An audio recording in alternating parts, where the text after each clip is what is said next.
Anne Beaumont, please. Does the government have any teeth when it comes to the inappropriate sexualisation of children? There was a report this week on the sexualisation of young children called Letting Children Be Children. Germaine Greer. If you think about this phenomenon, you have to ask yourself where it really comes from. Who is it, when is it that our children are sexualised? For years and years, 20 years, it's been impossible to buy clothes for little girls that didn't dress them as little tarts, that didn't have sequins on their jeans, that weren't Jordan pink or Katie Price pink. And it became a strange thing that little girls screamed and yelled they wanted these things. It became like a sort of guerrilla uniform for little girls saying, I am feminine, I'm a girly girl. I don't pretend to understand exactly where this came from.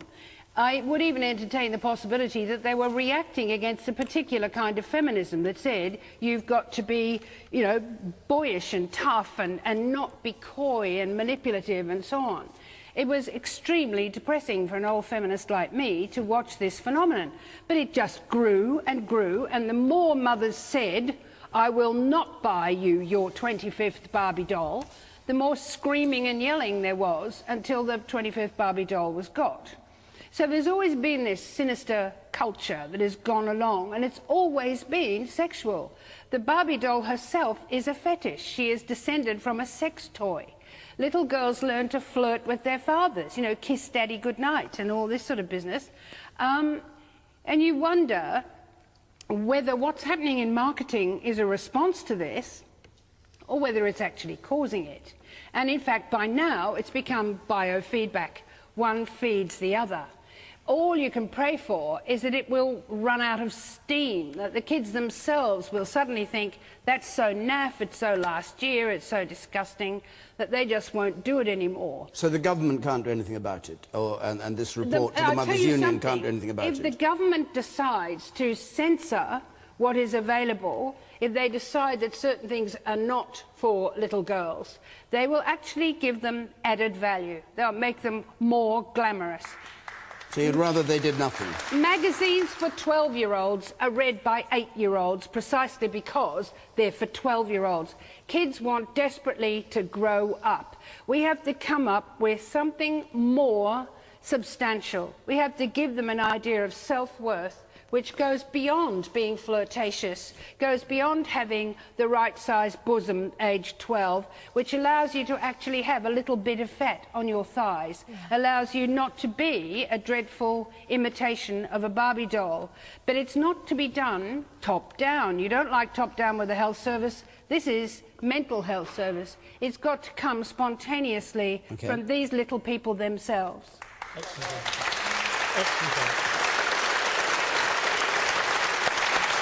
Peter Hitchens. Where did this sexualisation come from, exactly? Why is it that we now have this Babylon, which even affects small children? Could it conceivably because we decided back in the 1960s to change our moral climate? This is actually a job for the Archbishop, not for me, it seems to me, that we decided that we were going to stop being a Protestant Christian country which believed that the main form of sexual relationship was lifelong marriage, and that we were fairly Puritan about sex, and to become instead a post-Lady Chatterley society in which sex was like tennis. It was just something you did, it was pleasure, there were no rules about it, and everybody should talk about it all the time. It should be on television the whole time, it should be on the radio the whole time, it should form the lyrics of all the songs that people listen to, which it is. Out of the radio it comes, out of the television it comes, out of the internet it comes. They go to school and they get sex education, which is actually all about taking away their innocence. And all these forces combine. That's what else is the purpose of sex education? We're told again and again that it's supposed to stop underage pregnancy, it's supposed to stop sexually transmitted diseases. And what happens? The more sex education we have, the more sexually transmitted diseases. The more abortion, the more underage pregnancy we have. It's demonstrably so.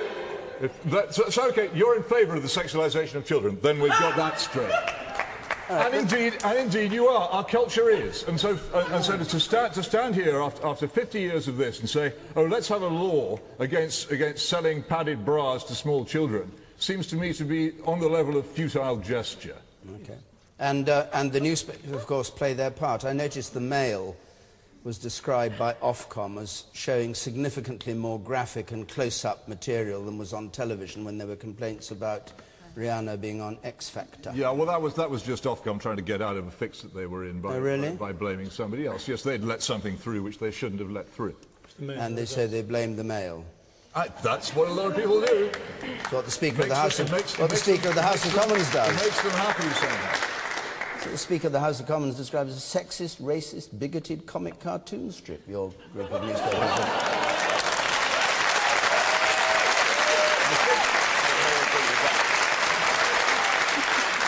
I should stress here for a moment, but not because in any way I wish to disown my sister paper. I work for the Mail on Sunday, not the Daily Mail. I'd be very happy to be described in such uncomplimentary terms by the Speaker. I would take it as a compliment. The woman in the third row there. There were several problematic things about Bailey's report. One seemed to me to be the absolute absence of actually any research involving children. Yeah, Reg Bailey, I should say, is the person who produced this report for the Mothers' Union, yes. And it seemed to me that children themselves were actually totally absent from this, and I don't know who's actually talking to children and young people about their views about how sexualised our culture is. I think that this kind of moralising tone, creating this bogeyman of the media or a bogeyman of retailers, those people have some responsibility, but if we don't talk about young children, how to equip them and empower them to navigate this world, we are doing a massive disservice to young people. And we talk about the government, you know, that the government only has so much it can do, and I agree about the censorship stuff, that it's just going to make stuff more appealing, but the government is also, funnily enough, involved in sex education. The sex education that we have in this country is not consistent, is not actually mandatory, and does not cover key issues. Really comprehensive sex education that covers consent, that covers self-esteem, that covers pleasure, that covers desire, that covers gender, and that covers media literacy would equip young people to better navigate the world we're in, because people are not going to stop trying to sell them stuff.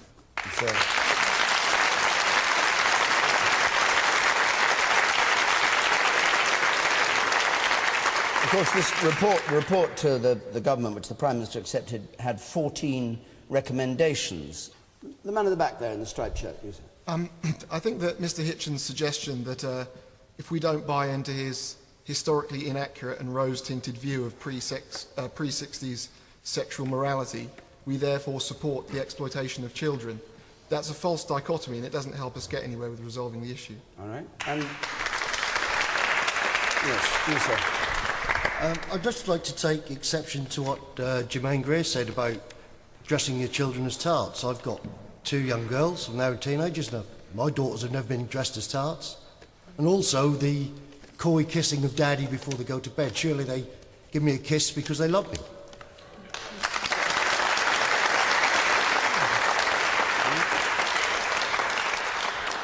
That depends whether a child is being taught to flirt with you rather than simply, I'm sorry. Who's going to teach my children to flirt with me? That is an awful thing to say. There are all kinds of ways of kissing your children, but there's one thing I'd like to say here, which is that kids don't have a single culture. They have all different cultures, and schools side by side in the same street can exhibit very different behaviours because it's the way the kids in those schools define themselves. So we have some schools where the girls wear their uniforms right down to their ankles, and others where they wear them as short as they can possibly get them. It's all part of the way they define themselves, and they can define themselves in opposition to a prevailing morality. When you're a child, what you're doing is forging your own path. Parents might like to think that their kids want to have sex the way they do. They're almost certainly wrong. But what we have got to understand is how creative kids are and how the development of sexuality has to do with their libido and their creativity. But you did say what offended that father, and might offend many other fathers listening, that there was something unnatural about girls being told to kiss their father. Have you ever heard me use the word unnatural, David? No, I didn't say it. Did you just said unnatural. Oh, I'm so sorry. No. You said it was whatever you did say. What did you say? It's encouraging girls to be coy and manipulative in the way they approach other people. And that's something that enters right into the culture. All right. And we want our girls to be straightforward with us. We want them to be good chaps. But most of the time, they're being rewarded for a different kind of behaviour. That's how sick we are as a society. That people actually introduce sex into a goodnight kiss of a father to a daughter. Unbelievable. Imagination. Oh, my God. I very much agree with the lady in the audience in the stripy vest, and I have to say I do disagree with you, Peter, that freedom of information about sex is the root of all of this. But I do remain very concerned about the sexualisation of much of our culture, whether it's the soft porn lads mags next to the pick and mix, or the pop videos which almost inevitably have a very, very slender lady in a skimpy outfit showing lots of cleavage gyrating around. I'm worried about the message that sends to girls in particular, that what's important is the way that you look, and it's about that being a sexualised object is what's most important. I'm worried about the consequences, and somebody said, what did children themselves think? Well, the NSPCC did a study that revealed that 1 in 6 teenage girls from 13 to 17 had been pressurised into sex with their boyfriends. Girl Guiding did a study which looked at younger girls' attitudes. Nearly half said that the most negative thing about being a woman was the pressure to feel attractive. I think this is a major problem. Can the government have teeth and solve it all? I don't think the government can solve it all. This is a very multifaceted problem. It needs government, yes, to be able to regulate where that's necessary. The media does need to take a more responsible view. And it's not just the sexualisation. I mean, even children's television programming, even here on the BBC, 32% of the lead characters are male. You know, what are these role models that we're putting forward? But parents and as consumers can have an impact as well. So the campaign Pink Stinks, for example, managed to stop the Early Learning Centre from selling its dressing up clothes where the girls were sold nurses' outfits but the boys were sold doctors' outfits. These stereotypes seep into consciousness at an early age. Sorry, if 32% of the heroes are male, what are the other? Sorry, only 32% are female. Sorry, I got that wrong. It's a 2-to-1 ratio. Yeah, I mean, Dora the Explorer aside, you're not really finding that many great role models for young women, whether it's in actually goes all the way back, fairy tales, whatever else. I agree with Jermaine. We want to reduce this pure sexualisation, but you need to replace it with something else for people to aspire to. So it's not all about one small point, if I might. Sex education is not freedom of information. Sex education is propaganda for promiscuity. Oh, don't be... Find out what they're teaching. Find out what they're teaching your children. You've made that point. Twice. The man in the beard, you know, make it again. No, there's no point in making it 3 times over, because if you make it once, we can, Jermaine Greer caused a bit of a fuss last night on Question Time with some comments about girls kissing their fathers goodnight. So there's always been this sinister culture that has gone along, and it's always been sexual. The Barbie doll herself is a fetish. She is descended from a sex toy. Little girls learn to flirt with their fathers, you know, kiss daddy goodnight and all this sort of business. And you wonder whether what's happening in marketing is a response to this, or whether it's actually causing it. Right, Dr. Pat Spunton, who's a family psychologist. Good morning. Hello. Daughters kissing their fathers goodnight. Is it sexual? Oh, it's nonsense. Absolute nonsense. I mean, there's an academic without children theorising in the realms of areas that most people with children would not recognise. I think that daughters and fathers to have a warm, physical, cuddling, loving relationship is only a positive thing for everybody involved. And I loathe this kind of creeping into the family of suspicion and nervousness. You know, should fathers bath their babies? Should they have baths with their children? Should they kiss them goodnight now? It's absolutely ridiculous. But there's no one, I think, who would really take that seriously, that fathers shouldn't kiss their children goodnight, really, honestly, is there? Well, at least one person seems to. Well, yeah.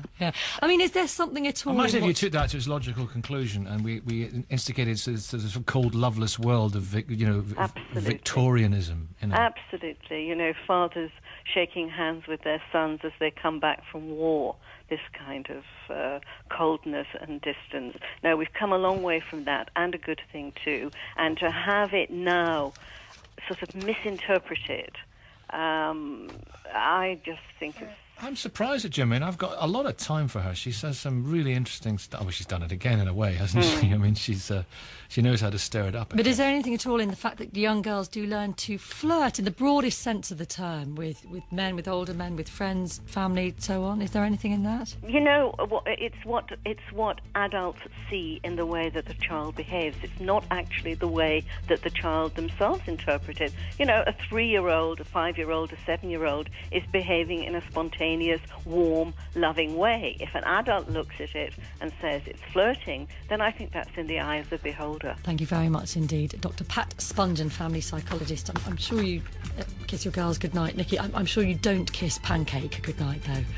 I'm pretty certain on that one. No, kiss my girls goodnight, kiss my dogs goodnight, but not Pancake. But not Pancake. Have a good weekend.